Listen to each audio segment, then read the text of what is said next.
নমস্কার সবাইকে, ফুডি স্টপে সবাইকে ওয়েলকাম জানাই। আজ বানাবো আমি দই রুই।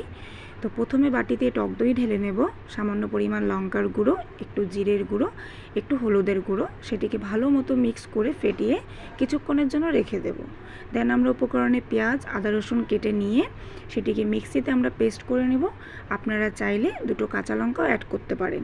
সেটি পেস্ট করা হয়ে গেলে আমরা কিছু পেঁয়াজ কেটে নেব বেরেস্তা করার জন্য। কড়াইয়ে তেল গরম করে আমরা পেঁয়াজ ঢেলে দিয়ে সেটিকে ভাজা ভাজা করে নেব, লাল লাল করে সেটিকে উঠিয়ে রেখে কিছু চিনি অ্যাড করে দেব যাতে সেটি মুচমুচে থাকে। দেন আমরা ফোড়নের জন্য তেজপাতা, গোটা গরম মশলা, শুকনো লঙ্কা অ্যাড করে দেব। সেই বেটে রাখা মশলাটি দিয়ে দিব। সেটিকে ভালো মতো নেড়ে চেড়ে কষিয়ে নেব যতক্ষণ না তেল ছাড়ছে। তেল ছেড়ে আসলে আমরা সামান্য পরিমাণ চিনি, ফেটিয়ে রাখা টক দই আর অল্প সামান্য পরিমাণ জল দিয়ে সেটিকে আমরা ভালো মতো আবার নেড়ে চেড়ে কষিয়ে নেব। কষানো হয়ে যাওয়ার পরে যখন তেল ছেড়ে আসবে সামান্য পরিমাণ জল ফুটে আসলে আমরা মাছ অ্যাড করে দেব।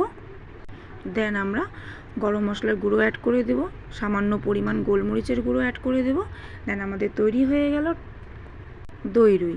ভিডিওটি ভালো লাগলে চ্যানেলটি সাবস্ক্রাইব করে দিও। Thank you for watching.